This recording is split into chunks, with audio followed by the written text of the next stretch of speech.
Dr. Kjell Lindgren will visit space for the first time as a member of the International Space Station's Expedition 4445 crew. With a doctorate of medicine from the University of Colorado, Kjell is board certified in emergency and aerospace medicine.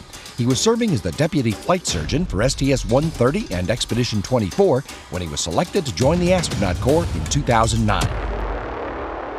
Kjell will be joined in space by 2009 astronaut classmate Kimiya Yui of the Japan Aerospace Exploration Agency.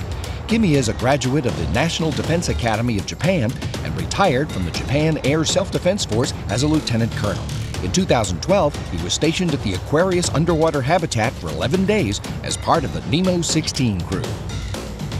Commanding the Soyuz spacecraft that will launch Expedition 44 into low Earth orbit will be cosmonaut Oleg Kononenko. The veteran space flyer has visited the International Space Station twice and has spent more than a year of his life aboard. Oleg has 3 spacewalks to his credit and served as the commander of Expedition 31. Kjell, Kimiya, and Oleg will launch to the space station from the Baikonur Cosmodrome in Kazakhstan on May 26th.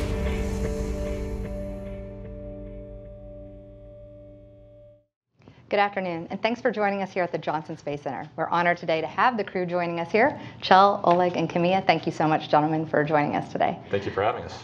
We know it's an exciting time. We're just about 2 months out for your launch and the first mission for, at least for Kjell and Kimiya. Can you tell us a little bit about the mood amongst you guys as a crew and some of the final training you have in the U.S. before you depart?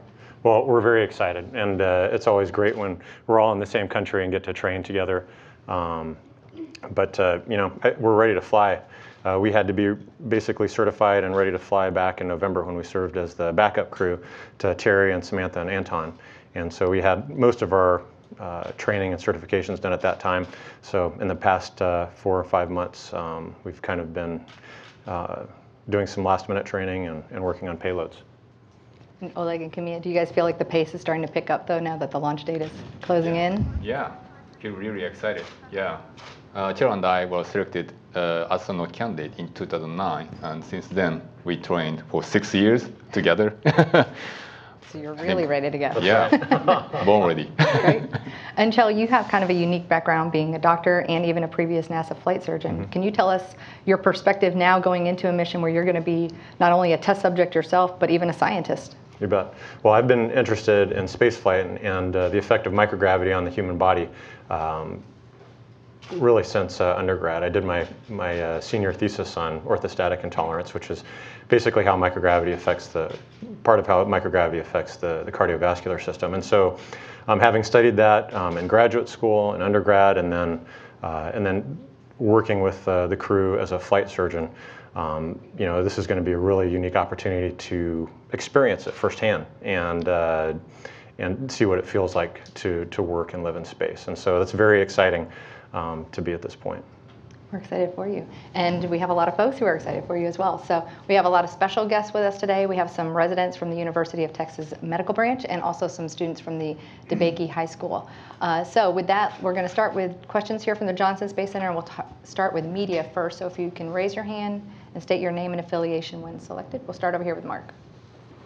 Thank you, Mark Carreau for Aviation Week. And I have a question for Dr. Lindgren. Could you explain the sorts of activities you're expecting to do as part of the reconfiguration of the U.S. part of the space station? Absolutely.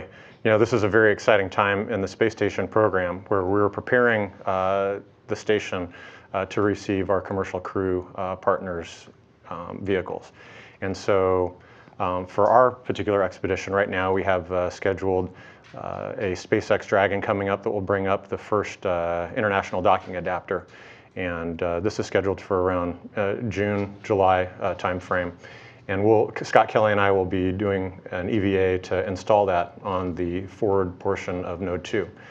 And so that's very exciting, and that will set off kind of a whole stream of reconfiguration where we'll bring up another IDA, another docking adapter later in the year. In addition, we're reconfiguring some of the other ports, and so we'll be moving the PMM, one of our logistics modules, away from the bottom part of the station to forward Node 3, and then also doing a lot of reconfiguration inside the space station, rotating racks out of the way to lay down power and data lines to meet the needs of those new adapters and new equipment. Michael Galindo, America Space. Will you be performing all three EVAs with Kelly, or will it just be? Sure. Well, what we know right now is, of course, everything can change. It really depends on the schedule, what the operational requirements are at the time. What we have scheduled right now is this first EVA in the June-July timeframe to install the international docking adapter, the first international docking adapter. We have 2 more EVAs that are kind of on the schedule right now, out towards the end of of our expeditions, and hopefully those will stay within our increment, because that might represent an opportunity for Kimiya and I to do a spacewalk together. But again, it really kind of depends on vehicle traffic at the time and what our science needs are at that time as well. Go ahead, Robert. Hi, Robert Perlman with clubspace.com. With regards to the relocation of the modules and just the normal traffic of visiting vehicles, what's expected to be the impact on science and the amount of time that you'll be able to devote as a crew to the science load on the station? Absolutely. Well, the International Space Station, as you know, is a national laboratory, and it was created to conduct science and research in orbit. And so that's our #1 priority. We have this reorganization of modules that's scheduled to occur, and we have a whole planning division that's working with the knowledge that we're going to be rotating racks and doing other things that can impact science. So we're going to try and mitigate and reduce the impact of reconfiguration on science as much as possible, so that we continue to meet the needs of all the scientists and researchers that are counting on us to do their science. Okay. Jim Oberg with NBC. For Mr. Kononenko, since you're the veteran, what kind of advice have you been giving your 2 rookies to make it less hard for them to adapt to space? What sort of advice that you can share with us? Ну, мне их сложно назвать новичками. Они достаточно опытные, грамотные, очень образованные астронавты. Единственное, что я могу поделиться опытом, это такого рода, как первое вхождение в невесомость. И, конечно, мы на Байконуре поговорим об этом более детально. Ну и когда мы будем возвращаться, потому что я уже возвращался дважды, то, конечно, мы поговорим о том, как лучше это сделать, вернуться, как более лучше приспособить свое тело к возврату, потренировать. Well, it's hard to call them rookies because they are very experienced and educated astronauts. But I can share with them some experience about entering microgravity for the first time. And of course, we will be talking about that in more detail at Baikonur. And also, since I have returned twice before, I will be sharing some experience on how to best get used to living back on Earth with the full gravity of the Earth. Okay. And another question at the end? Yeah, right, with KUHF radio here in Houston. A couple of you have lots of hours in space, but you're joining the 1-year crew up there. How will your missions overlap, or will they? Well, absolutely, they'll overlap. So Scott Kelly and Mikhail Kornienko and Gennady Padalka are preparing to launch here in a few days from Baikonur Cosmodrome. And they'll have been up there for about 2 months when we arrive. And we'll have the opportunity to spend our full 6-month mission with Scott and Mikhail. And so we will have the opportunity to watch them for the first part of this 1-year mission and maybe help with some of the research that they're doing. But this is a really exciting time. This is something that is, from an operational perspective and from a research perspective, is preparing us for long-duration missions to our ultimate goal of getting to Mars. And so it's really exciting to be a part of that. Okay, we're going to go ahead. My name is Tatsuo Nakajima from the Japanese newspaper, the Yomi Yui.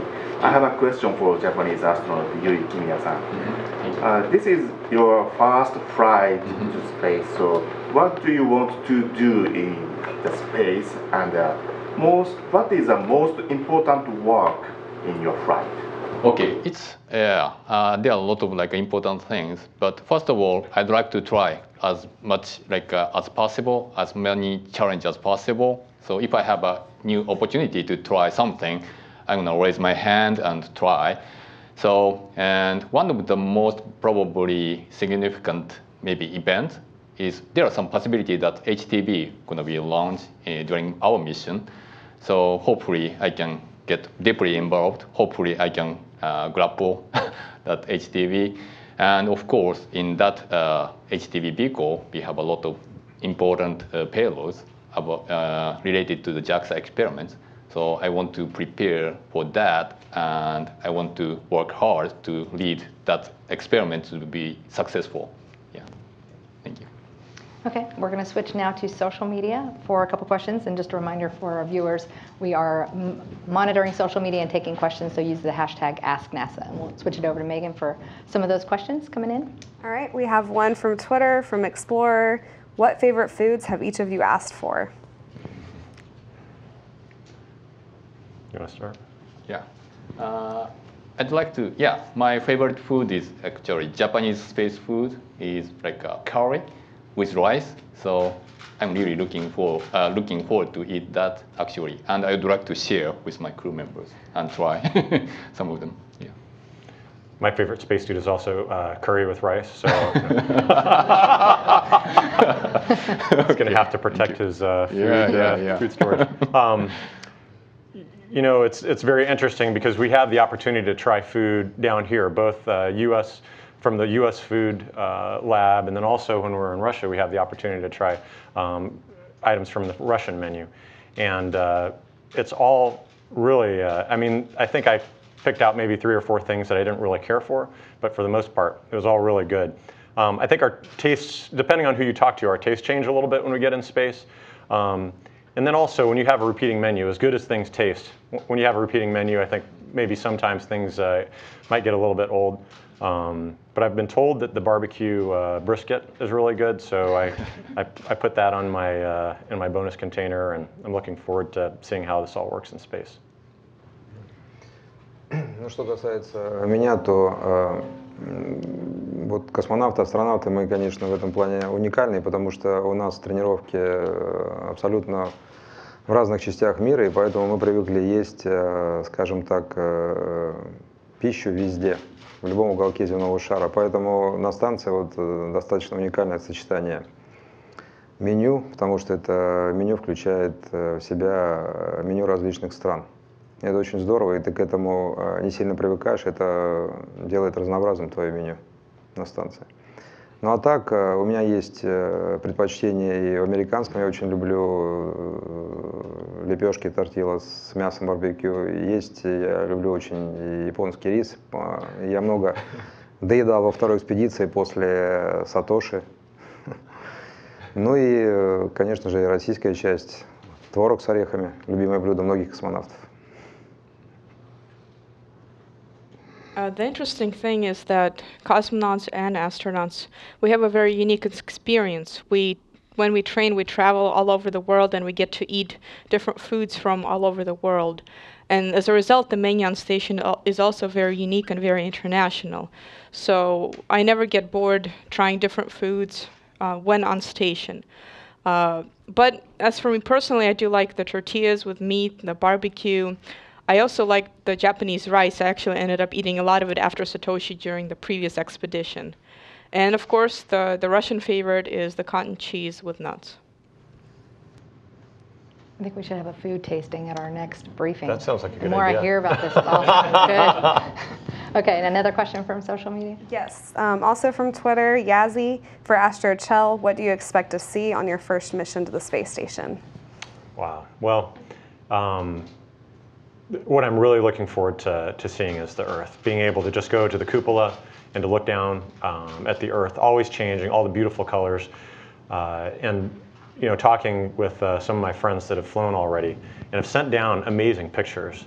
You know, the thing that they will say is that the pictures don't even do the Earth justice. The colors are so vibrant and so beautiful. And so that's something I'm really looking forward to. And then just seeing the space station in space. And exploring what's going to be our new home, a new place of work for the following 6 months. And so we spent a lot of time in the simulator in Building 9 here at the Space Center, a lot of time in the simulators out in Russia and in Europe and in Japan, and to see what it's really like. I think it's going to feel very familiar, and it'll quickly feel like kind of our home in space. Okay. But we'll be floating, you're right. And I think the same question could be posed for Kimiya. Is there something in particular that you're looking forward to seeing on your first mission? Yeah, same as actually Kjell, I'm really looking forward to see the Earth actually from the space. And right now I'm learning how to take a good picture. So I would like to take a picture and maybe tweet, yeah, and share my experience to all the people all over the world. Yeah, that's my goal. We'll all look forward to following along for those. Yeah. We're now going to take questions from the phone bridge. Phone bridge participants, please press asterisk number 1 if you have a question, and please press star number 2 to withdraw your question if it's already been answered. So we will start with Marianne Kramer with space.com. Hi, thanks so much for taking my question. This is for anyone that would like to answer it. And I'm just curious, will all of you be using social media while you're up there sending down pictures via Twitter? Yeah, thank you. That was for all of you? Yes. All of us? All of you. Oh, I'm sorry. Okay. So I think I was really excited to follow my colleagues that were sending messages and notes down from space. And so I want to share in that also. I think the social media has really proven to be great for sharing the experience of space. People don't have to necessarily go to the NASA website or the photo of the day to see pictures that are coming down, but kind of unfolding real time as the crew are going through their day, sharing their thoughts, sharing pictures that they're seeing, sharing pictures of different parts of the world as people are experiencing weather or things in those parts of the world. I think really kind of creates a bridge to the space station, and so I think that being active as much as possible, while of course focusing on the mission that we have up there, the science and the research and the work that we have to do up there, I think being active on social media is very exciting. Yeah, for me as well, actually I'm a big tweeter, so every day I'm tweeting, and I'm really looking forward to read their, like a message as well. So if you have maybe like some request to me, maybe I can read, and if I have a time, of course, mission is #1 priority, but if I have a time, and I'm gonna follow your request. So I'm really looking forward to talking and chatting, exchanging the message with you guys, actually, everybody. Ну, я в жизни, конечно, не так активно пользуюсь социальными сетями, потому что они реально забирают очень много времени. Но у нас в Роскосмосе существует специальная служба, которая осуществляет связь между мной и людьми из России. Они готовят целый пакет вопросов от детей, от студентов. Это присылается мне на борт, и я с большим желанием отвечаю на такие вопросы и отсылаю фотографии. Но в социальных сетях я стараюсь меньше присутствовать. Well, unlike my colleagues, I'm not as active in social media because it actually takes up a lot of time. But at Roscosmos, we have a special service that prepares a full packet for me of questions from students and from children. And I read these questions with a lot of interest, and I always answer the questions and also send down pictures. So that's the way I'm involved with everyone, but I don't spend so much time on social media myself.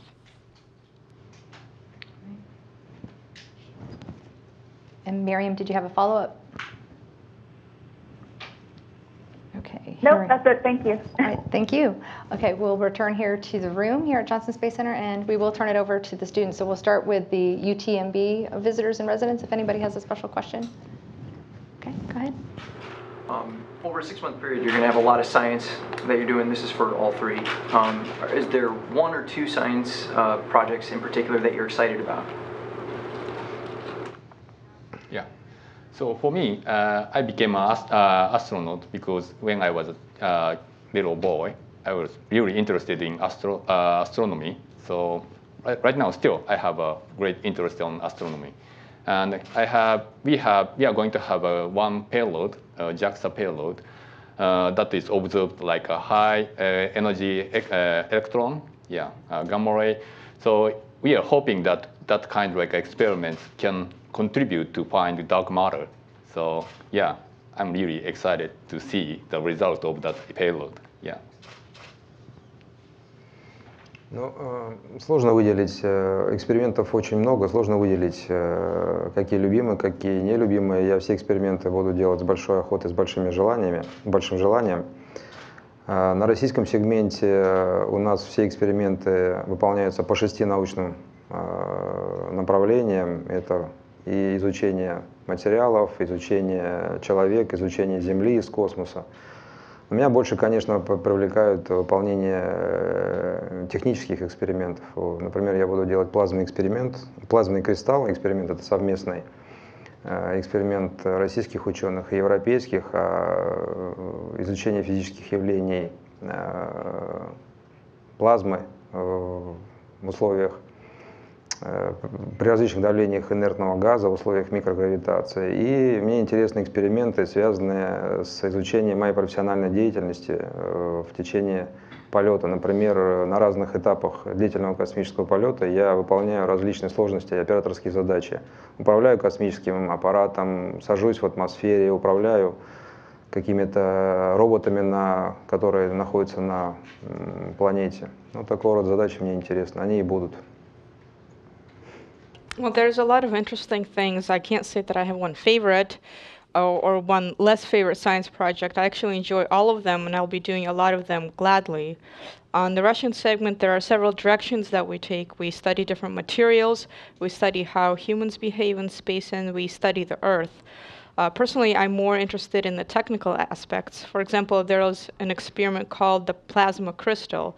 It's a joint experiment for the Russians and the Europeans, and it studies the physical behaviors of plasma under different kinds of pressure, when inert gas is applied to it, and all of this in microgravity. Also, there will be experiments done on me as an operator in a long-duration flight. So I'll be doing different tasks. For example, landing devices I'll be doing with robotics, and all of that will be studied, and that is something that is very interesting to me. And so, I mean, this is a great question because it really speaks to the purpose of the space station. That is to be conducting experiments in science in space. It's a unique platform because, of course, it's a national laboratory, and not just because we have the opportunity to do science in weightlessness, but because it's a multidisciplinary national laboratory. We're not just focusing on life sciences. We have the opportunity to do physical sciences like combustion and studies looking at fluid dynamics, surface wetting, use of colloids, material science. So we have some amazing capabilities up there. And we say that we're working off the Earth for the Earth. So we have the opportunity to not only investigate ways to maintain our capabilities in space and our abilities to go on in the future and do deep space exploration, going to Mars and to support the human in these deep space explorations. But what we're doing on the space station also has direct benefit for the Earth and for humanity on the Earth. A lot of the science that we're doing is looking at how the human body changes in weightlessness. And so muscle atrophy or muscle wasting, osteoporosis, immune dysfunction. And all of these things, of course, affect us in space, but may have real impact for patients that suffer from these problems on the Earth as well. With my background in medicine, of course, I tend to have a lot of affinity for the life science type research. And so I'm particularly interested in some of the things that are affecting us right now. Visual changes that we're seeing as a result of long duration space flight is one topic of interest. And I'm also interested in some of the other things that we're doing along with bone loss and muscle atrophy. Thank you. Great question. Do we have any others from the UTMB visitors? Go ahead, I can see. Question for Health. So as a former flight surgeon, you played a role in directly supporting crew members, and there have been a handful of physicians who made the transition to becoming a crew member themselves. What would you say has been the biggest challenge for you personally in making that transition? Biggest challenge. For me, I think that the biggest challenge has been trying to maintain my fluency in the medical arena, kind of keeping up to date with the changes that are happening in space medicine and medicine in general while training for this mission. So there's a lot, our schedules get very busy and are busier the closer we get to launch. And so I think trying to maintain my I guess fluency is the best way to say it of what we're doing in space medicine, so that I can be a resource on the space station if there are any issues to my crewmates.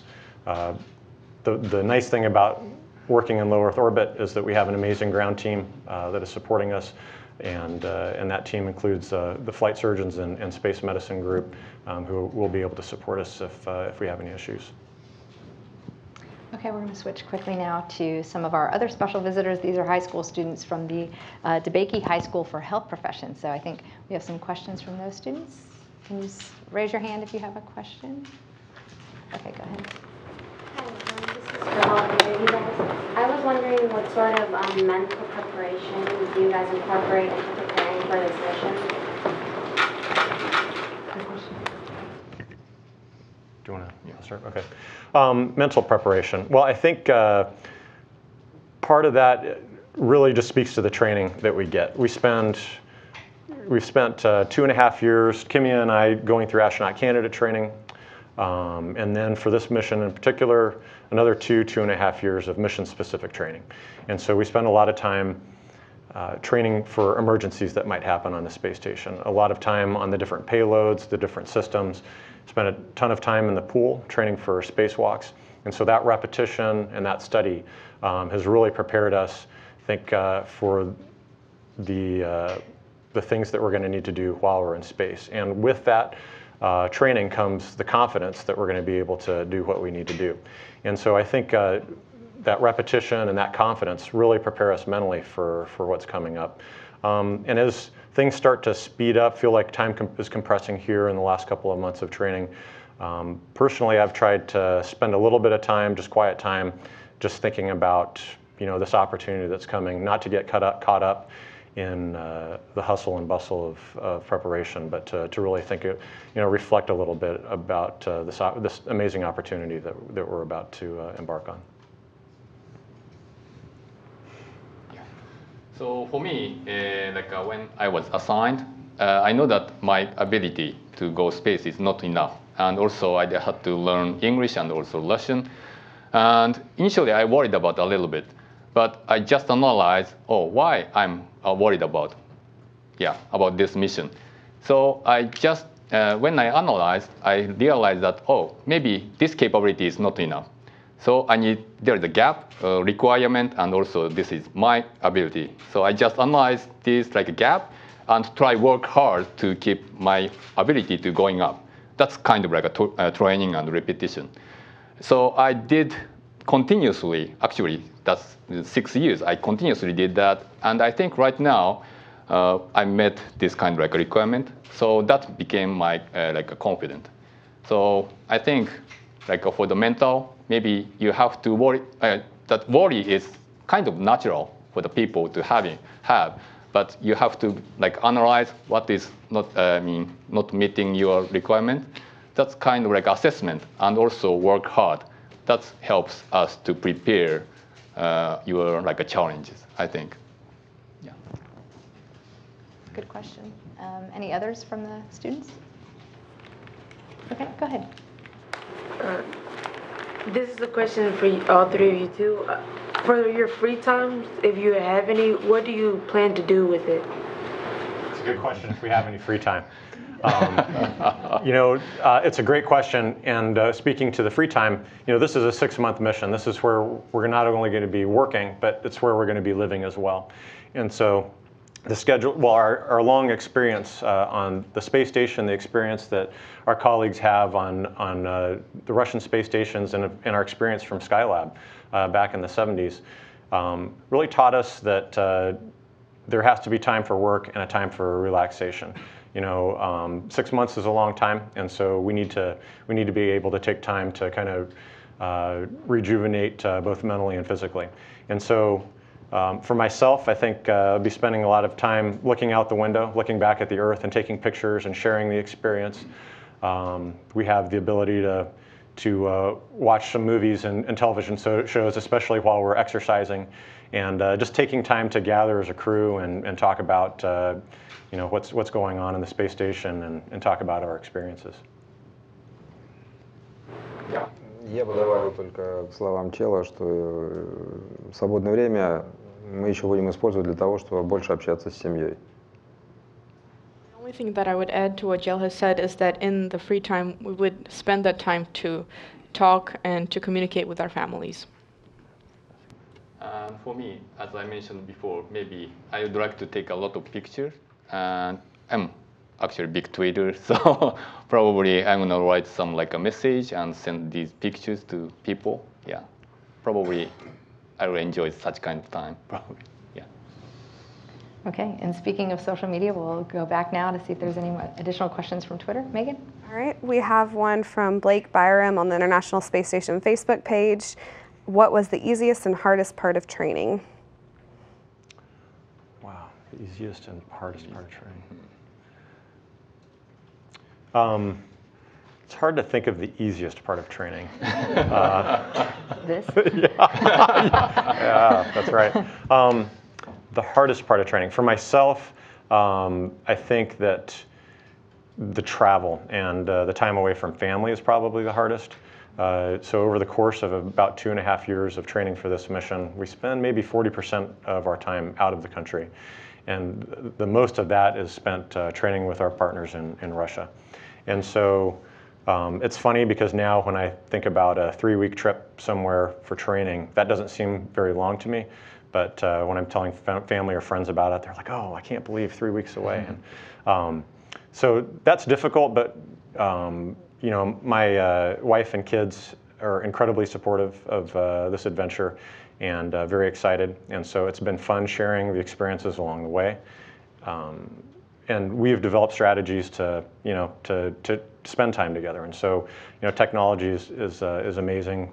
We're able to call from wherever we are to talk with the family and use, you know, kind of teleconferencing software. So just about every day, the kids have to see my face. So. Okay. So for me, one of the most difficult training was like English and Russian, maybe, and learning Russian by using English. Yeah. That was really hard. So every training was really hard. So, but that was really enjoyable. EVA training, that was also hard. But when I have challenge, yeah, when I overcame, yeah, I feel like I've grown. I became a better person. So that was really great pleasure, actually. And one of the easiest, maybe it's really hard to say, but when I go back to Japan and I took some keyboard training, that was in Japanese. Yeah, oh, so easy. No.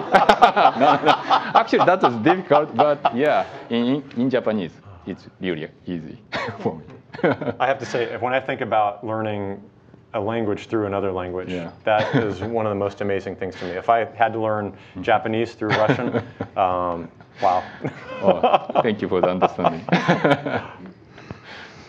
Oleg, anything? Ну, для меня, наверное, самая трудная часть – это время, потому что мне хотелось бы летать в космос как можно чаще, чем это возможно. Поэтому все-таки двухгодичная подготовка достаточно трудно и долго. А так, это любимая, интересная работа, поэтому, опять же, Кимия правильно сказал, что когда ты выполняешь что-то, ты сам растешь, сам во многом начинаешь понимать и разбираться. Это достаточно приятная часть.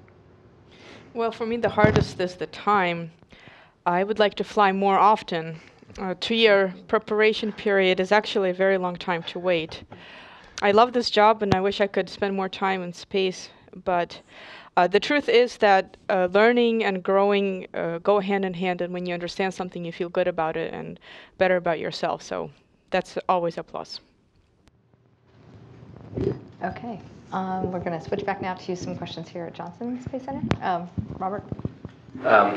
Today happens to be the 50th anniversary of the first spacewalk, and so Oleg, as the experienced spacewalker on the crew, I wonder if you could talk about the importance of spacewalks to the space station and to its existence, and then maybe for the two of you, that what it's like to now approach your first EVA.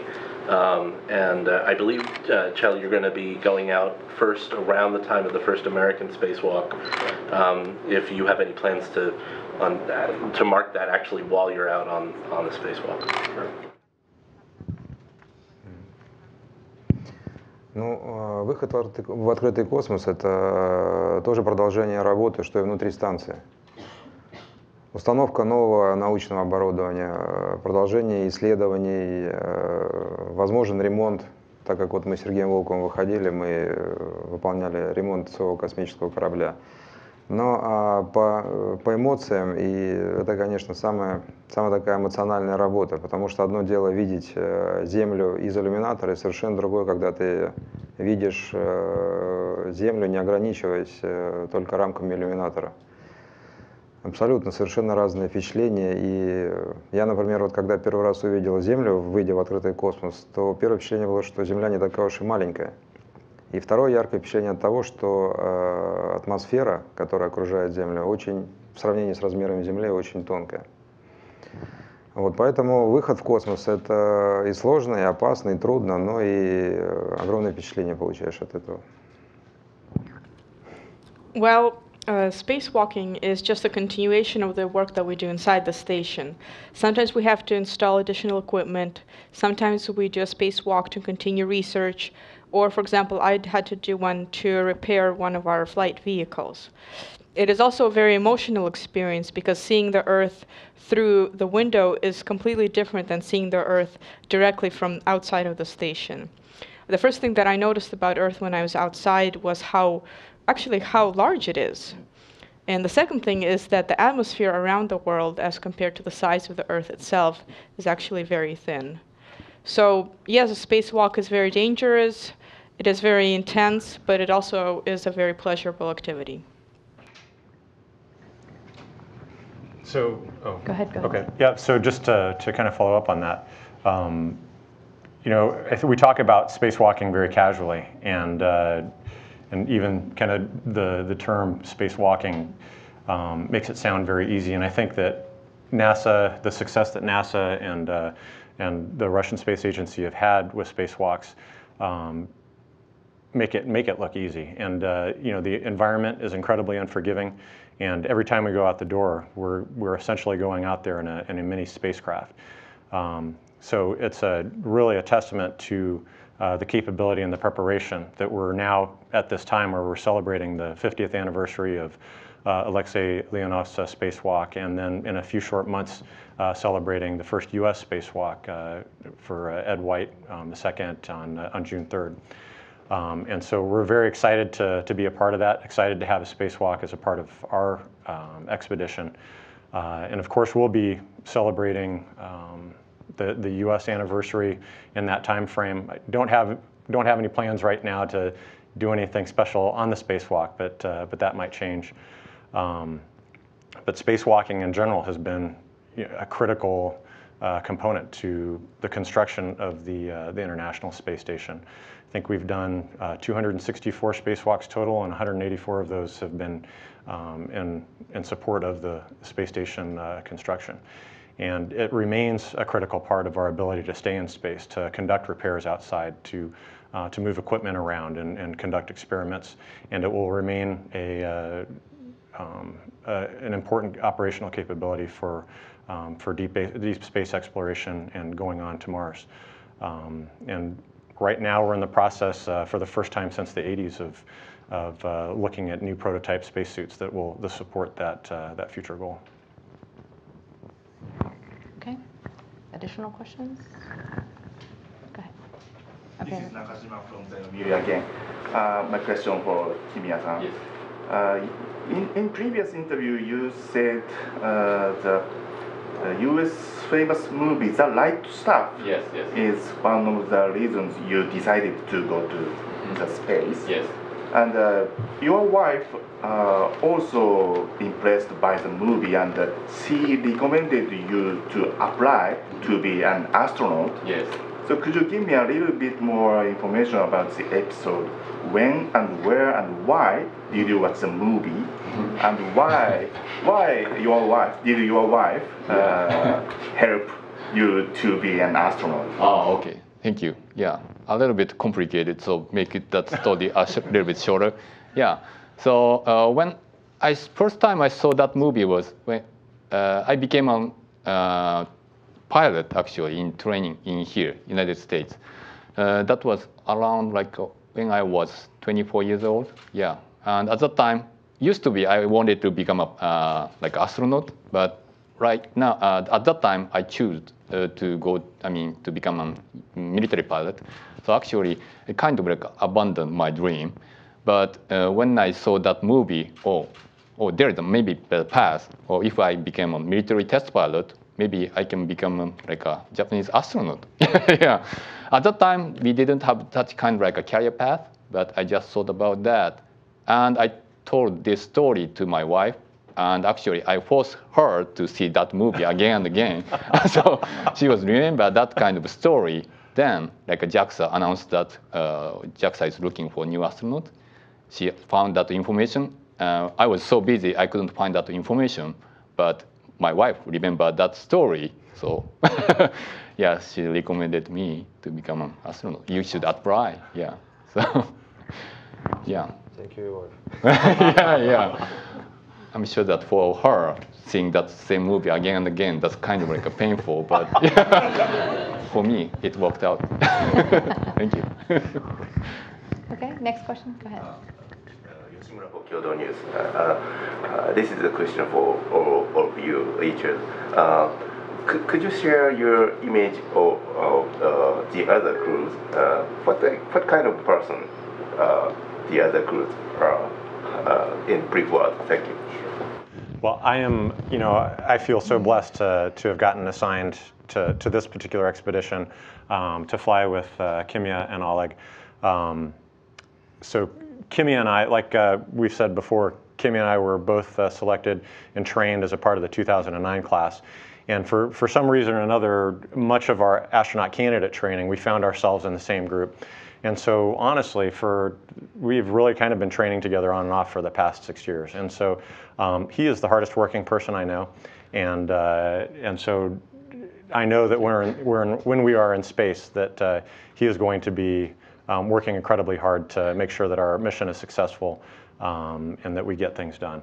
And then to get to fly with Oleg, I feel like we all have the same priorities, that we have a very similar outlook on life. Oleg is an incredible leader, and so I feel again very blessed that he is our Soyuz commander, and will be there for the 6 months that we're up there. So he'll be a resource for bouncing ideas and thoughts off of for living and working in space. And the fact that he's been on 2 missions, that he's conducted several spacewalks, just make him an amazing resource for us, both during training and future during our flight.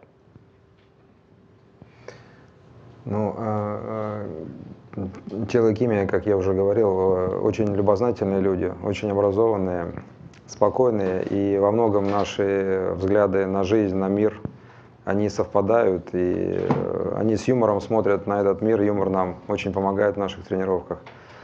Поэтому я с очень хорошим предчувствием ожидаю наш совместный космический полет. Well, like I said before, Kimiya and Kjell, they're very curious people, they're educated and calm, and I think in a lot of ways our views are similar. The way that we perceive Earth, the way that we perceive people. We have a similar sense of humor, which really helps us during training. So I'm looking forward to our flight together with a really good, positive feeling. For me, yeah. also, I'm really lucky to have these two great crew. Yeah, and Kjell, we worked together for 6 years, and I know he's multiple talent. Yeah, of course, he has a great knowledge for the as a doctor, and also he has a talent for the entertaining someone. Actually, I know that. I cannot tell in the detail, but yeah, that's true. And he have a great idea for designing something. Yeah, for the poster. Yeah, he has a great idea. So I really respect you. Yeah, and I'm really happy to working with you. Yeah. And really helpful, kind. Thank you. And of course, Oleg, he's a great commander, a lot of experience, and he's like he's always saying like really, based on his knowledge, he's good Soviet at Russian. Yeah, like yeah. That he has a really great leadership. And right now I remember the Russian word, but I couldn't remember the English word. So I'm sorry. So yeah, so he has a really great knowledge and leadership. I'm really happy to working with you. Yeah, thank you. Okay, well, I can't think of a better way to wrap up this briefing. Thanks so much for sharing so much. I think we all feel like we know you a little bit more, and we all wish you well on the upcoming mission.